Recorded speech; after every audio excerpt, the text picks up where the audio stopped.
महाविकासआघाडी आणि इंडिया आघाडी यांच्या संयुक्त उद्योगाने महाराष्ट्रात 6 जागा लढवल्या जात आहेत. शिवसेनेचे 4, उद्धव बाळासाहेब ठाकरेचे 4 शिवसेना आणि काँग्रेसचे राष्ट्रीय काँग्रेसचे 2 उमेदवार निवडले आहेत. सगळ्यांना माहिती आहे. त्यांना पाठिंबा जाहीर करण्याचा देशाचे विविध प्रश्न असतात, त्याच्यामध्ये सक्रिय असतात आणि देशासमोर एक संकट या निमित्ताने घडलेलं आहे. आणि यावेळची निवडणूक अगदी वेगळी नेहमीच्या, कारण या भारतीय समाजाचा आणि भारतीय राजकारणाचा किंवा राष्ट्राचा पाया ज्या संविधानावर उभा आहे, त्या संविधानाची मूल्य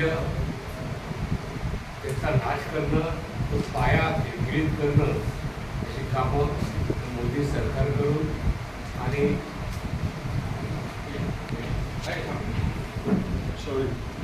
तुमच्याकडून सुरू आहे.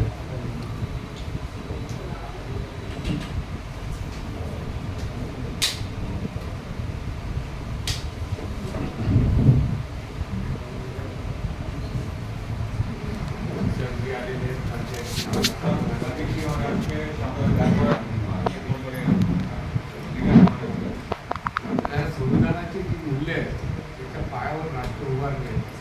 सगळ्यात दुसरं असणे, संविधानाची जी मूल्य आहे, एक माणूस एक पद, ही जी स्वातंत्र्य, समता आणि बंधुत्व, ही मूल्य, अभिव्यक्ती स्वातंत्र्य, वैचारिक स्वातंत्र्य केलेलं आहे. आपल्याला त्याचे अनेक पुरावे व अनेक ज्या स्वायत्त संस्था असतील, निवडणूक आयोगापासून तर reserve बँकेपर्यंतच्या IB, CID, CBI, ED वगैरे ह्या सगळ्यांना आपल्याला माहीत असतं.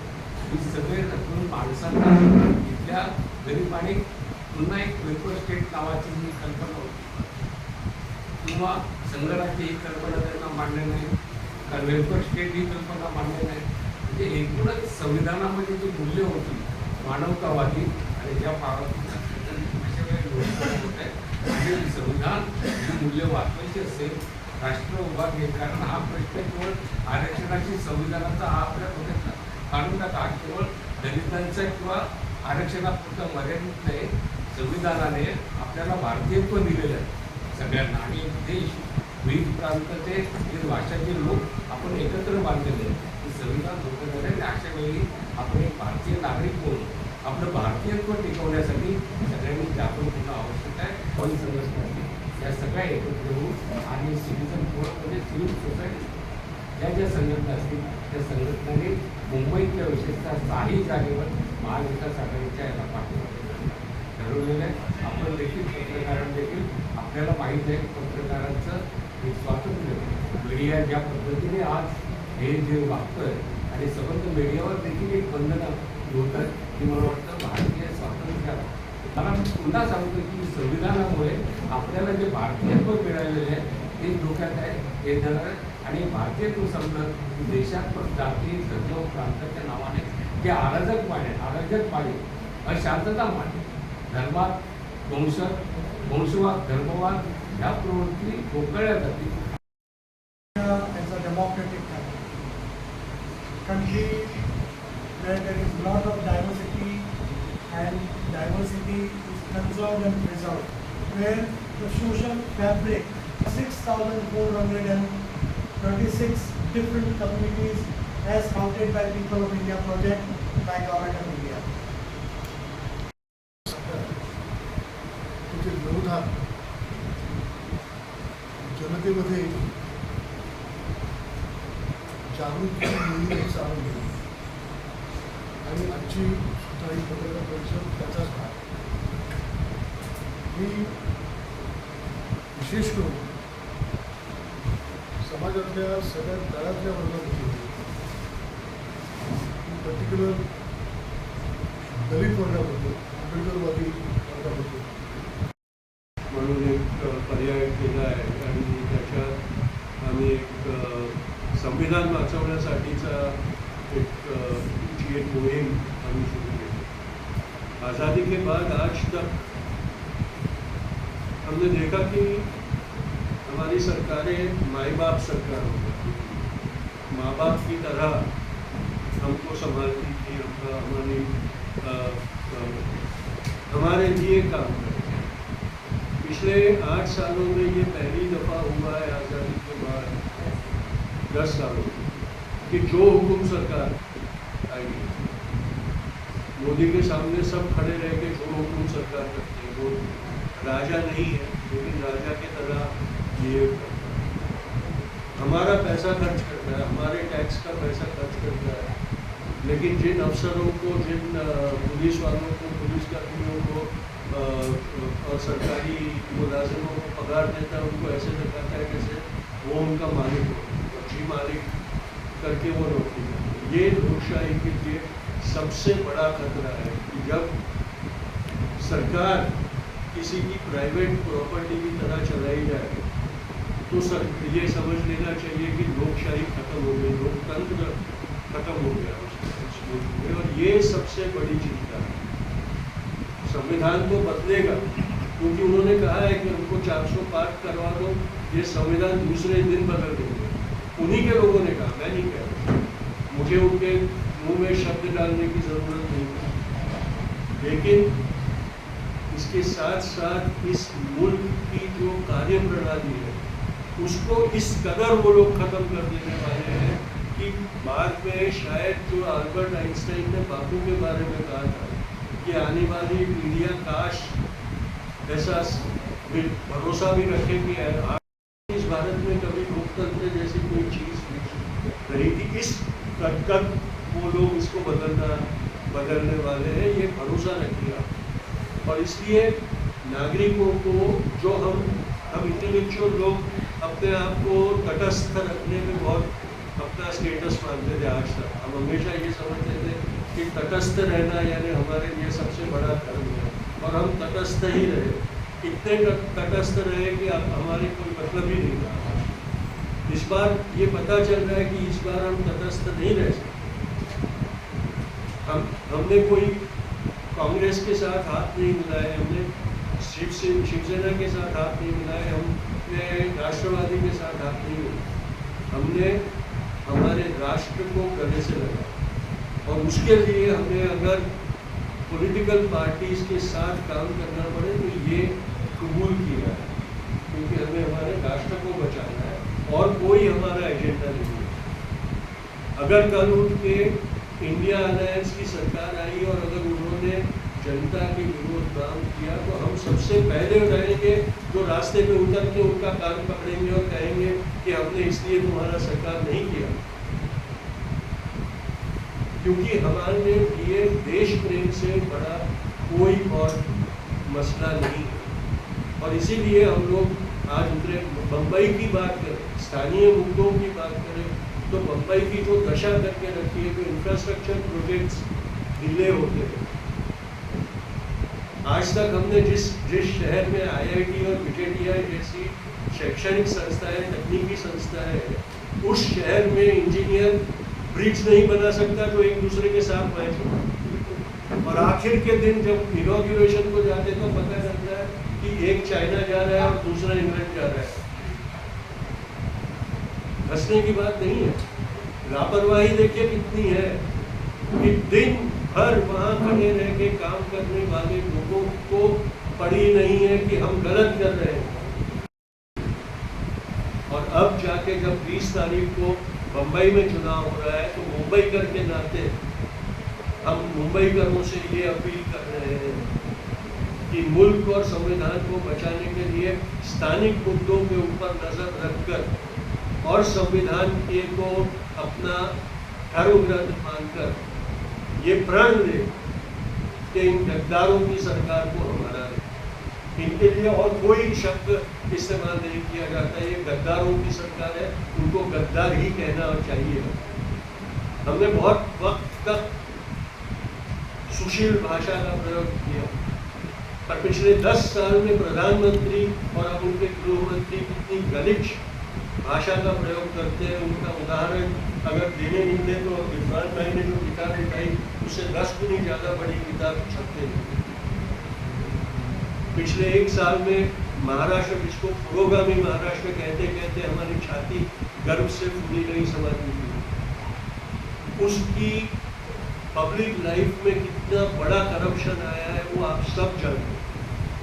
किस अधोगति तक महाराष्ट्र को ले लिया गया, सत्ता की लोलुपता में नैतिकता को किस तरह से बेच दिया गया, नैतिकता का वस्त्रहरण सार्वजनिक किस प्रकार से किया गया है वो आप सब देख रहे हैं। उसको हमने रोकना है। जो टूटे वो गद्दार थे, वो टूट गए। अब जो टिके हैं उनको मजबूत करने का काम और फर्ज हम सबका है और वो हम निभाएंगे। हमारे संविधान को के रक्षक उन सब ने ये अपने आप को बना लिया है कि भाई हम सरकार मालिक के गुलाम है और सरकार मालिक के हुक्म के मुताबिक होगा।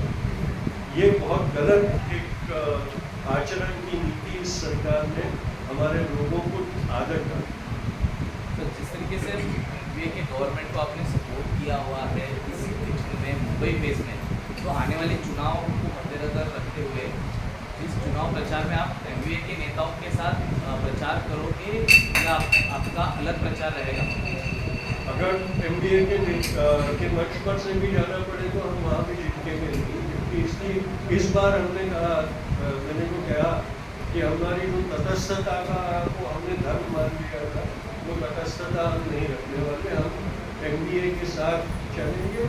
अगर ज़रूरत हुई उन्होंने बुलाया तो हम उनके मंच पर से भी प्रचार करने में झुकेंगे। अच्छा हुआ आपने मुझे मौका दिया कि वो मेरी बात छूट गई थी कि जो हिंसा महिला पे प्रचंड रवन्ना जैसे लोगों ने की और जिसके प्रचार में प्रधानमंत्री गए और जो मतलब नॉन सोशल जो ब्रिजभूषण ने कहा और किया अपने रेसलर्स पे और उनके बेटे को टिकट दी गई, या हाथरस का कांड देखिए, उन्नाव का कांड देखिए, आप कथुआ का कांड देखिए। ये जो महिला की असुरक्षितता की बात जो इरफान जरूर सर ने उठाई वो एक बिल्कुल सही है, क्योंकि एक तरफ को बहुत शोर शराबे की राजनीति दिखती है ये 10 सालों में, जिसमें नफरत फैलाई जाती है, और जहाँ पर भी महिला के ऊपर हमला होता है तो महिला बाल विकास मंत्री, प्रधानमंत्री, महिला आयोग सब चुप है। तो ये सवाल पत्रकार को भी पूछना चाहिए कि इतनी चुप्पी क्यों है। और अमित शाह का और जहाँ तक बम्बई की बात है, आपको ये बुरा नहीं लगता, मुझे बहुत बुरा लगता है कि मेरे शहर में कितने सालों से महानगर पालिका के चुनाव नहीं हुए और आप लोकतंत्र को नीचे से ऊपर तक मार रहे हैं। आप क्यों घबरा रहे हैं बीएमसी के चुनाव से? आपको नतीजे नहीं देख रहे, इसलिए आप चुनाव नहीं बुला रहे। ये किस तरह की भाषण देना, पुलिस को ऑर्डर देके बोलना नहीं काम करने, हमें महाराष्ट्र और बॉम्बे पुलिस पे विश्वास रहता है आमतौर से, तो उनको खास तौर पे दबाव ला के कहते जाना कि आप एक्शन मत लो, चाहे वो सकल हिंदू समाज हो, पता अलग अलग संस्थाएं खड़ी कर देती है राष्ट्रीय स्वयं सेवक। तो ये हम बम्बई में ये चुनाव के प्रचार में ये महसूस कर रहे हैं कि हर जात, हर कौम, हर लिंग साथ में मिलके संविधान को बचाने के लिए और गणतंत्र को बचाने के लिए खड़ी हो गई है। और ये मैं मानती हूँ एक जनता और आवाम का चुनाव है, और चाहे वो महाविकास आघाड़ी के शिवसेना के उम्मीदवार हो या महाविकास आघाड़ी के कांग्रेस के उम्मीदवार हो, सबको 6 के 6 उम्मीदवार को जिताने का काम बम्बई की आवाम, बम्बई की जनता करेगी, ये हमें पूरा विश्वास। मैं कल थी मोहल्ले की मीटिंग में थी, परसों एक बड़ी मीटिंग में थी। हम देख रहे हैं कि हमारे अलग अलग धर्म और जाति की महिला साथ में प्रचार कर रही है। हम देख रहे हैं कि अलग अलग लिंग साथ में प्रचार कर रहे हैं। ये जातिवाद और कौमवाद और फिरका परिस्थिति का चुनाव न होते हुए ये गणतंत्र और हमारे संविधान को बचाने का ही एक चुनाव है। और हम बस विनंती करते हैं हमारे पत्रकार दोस्तों को, यहाँ पे हम देख रहे हैं हमारे सब छोटे मोटे यूट्यूब इंडिपेंडेंट चैनल्स तो है ही, मगर जो अपने आप को कमर्शियल मेन स्ट्रीम मीडिया समझता है वो भी कम हम बस विनंती करते हैं, प्रार्थना करते हैं कि आप गणतंत्र की महत्व समझे, संविधान का महत्व समझे, और ये समझे कि कौन से वसूलों पे ये इलेक्शन लड़ा जा रहा है। अगर कोई भी सरकार संविधान के वसूल को भूल करके अपने ही अलग अलग तबकों पे जंग छेड़ना शुरू कर देती है, जैसे कामगार के खिलाफ, किसान के खिलाफ, अल्पसंख्यकों के खिलाफ, जिस तरह नफरत की जबान हमारे मुसलमान मुस्लिम भाई बहनों के खिलाफ इस्तेमाल की गई है 10 सालों में, वो शर्मनाक है।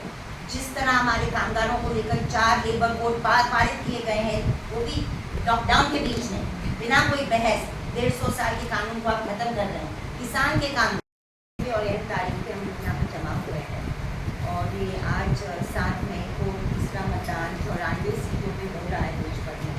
और जो खबरें अभी तक मिली है उससे लग रहा है कि कम से कम 12 राज्यों में से 7-8 राज्यों में तो काफ़ी उत्साह है लोगों में। और मुझे लगता है कि अभी कहने की थोड़ी जल्दी नहीं करनी चाहिए, मगर कई राज्य से हमें कोई बहुत ही आश्चर्यजनक नतीजे निकलने वाले हैं। इससे प्रेरणा लेते हुए हम लोगों ने काम शुरू किया कि इस बार का जो चुनाव है वो सिर्फ पार्टियों के बीच में चुनाव नहीं है। ये साफ बात है कि एक जनता, आवाम और नागरिकों का चुनाव है। और मैं ये भी कहना चाहूँगी क्योंकि हम लोग अपक्ष लोग हैं और हम लोग आज़ाद लोग हैं, और हम ये ज़रूर कहना चाहेंगे, मैं 16 साल की थी जब 1977 में हमने पूरा हमारे पर 10वीं का इम्तिहान छोड़ के हमने आपातकाल के खिलाफ चुनाव ये ही शहर से लड़वाया था। हम लोग जाते थे रामदास भटकर के घर, पूरे पोस्टर इकट्ठा करते थे और शहर भर में हम लोग चिपकाते थे। तो जहाँ पे हमें तानाशाही लगेगी, चाहे ये सरकार की या वो सरकार की, वहाँ पे हम आवाज़ उठाएंगे। और ये 10 साल जो थे राष्ट्र स्वयंसेवक संघ और भारतीय जनता पार्टी के, वो तो एक अघोषित आपातकाल न सिर्फ था मगर साथ साथ एक फांसीवाद का एक पूरा एक झलक मुझे देश ने देखा। पहले जो हमारा दाऊद 1.5 साल का एक दौरा था तानाशाही से, उसमें आइडियोलॉजी पीछे नहीं थी, एक संगठन पीछे नहीं था जैसे RSS का संगठन, जो खुद मानता है, जो खुद वसूलन मानता है कि संविधान को फेंक देना चाहिए और मनुस्मृति को वापस लाना चाहिए। अब उनकी खुद की किताबें पढ़े, चाहे वो गोलवलकर का बंच ऑफ थॉट्स हो, चाहे गोलवलकर का दियोरा नेशनल डिफाइन हो, चाहे वो आपके प्रचारक जो बैठे हैं प्रधानमंत्री के पद पे उनको देखिए, या जो भी उनके बड़े बड़े जो पद पे बैठे हुए संवैधानिक पद पे बैठ के संविधान को खत्म करने का काम कर रहे हैं। और सांसद को एक पूरा हथियार बना दिया गया, सांसद को एक हथियार बना दिया है संविधान को खत्म करने का, क्योंकि ये बहुसंख्यकवाद हम लोग देख रहे हैं। कानून भी सही तरीके से पारित नहीं हुए हैं, कानून का भी शास्त्रीकरण हमने देखा है, वेपनाइजेशन ऑफ द लॉ। और इसीलिए हमने गए शुक्रवार को ही हमारी संस्था citizen for justice and peace और TUCL ने एक मानवाधिकार का एक मैनिफेस्टो निकाला है, जो हम हर पार्टी के सामने रख रहे हैं अलग अलग मुद्दों को लेकर। खैर, आज बम्बई की बात हो रही है, सेव द कॉन्स्टिट्यूशन की बात हो रही है, सिटीजन फॉर कॉन्स्टिट्यूशन की बात हो रही है। 6 के 6 सीट बम्बई शहर की सीट, एक भी सीट ये फांसीवाद पार्टी को नहीं जानी चाहिए, ये हमारा मानना है। और इसके लिए हम लोग दिन रात काम कर रहे हैं। उम्मीदवार जो भी है 6 के 6 उम्मीदवार, कम से कम 4 में से 6 उम्मीदवार को हम देखे हैं, रात दिन वो लोग काम कर रहे हैं, अलग अलग नागरिक संगठनों के साथ काम कर रहे हैं और मेहनत भी काम कर रहे हैं। और एक बहुत ही अच्छी और अनोखी चीज़ हमने बम्बई शहर जैसे शहर में पाई, जो शहर ने 92-93 में एक तरह का खून खराबा देखा था, जो शहर ने बहुत सारी नफरत की एक एक्सपेरिमेंटें देखी थी। महाराष्ट्र राज्य जो हमारे शाहू महाराज, छत्रपति शिवाजी महाराज, बाबा साहेब अम्बेडकर, ज्योतिबा फुले, फातिमा शेख, सावित्रीबाई फुले जैसे हस्तियों ने ये राज्य को एक पूर्वगामी दिशा दी।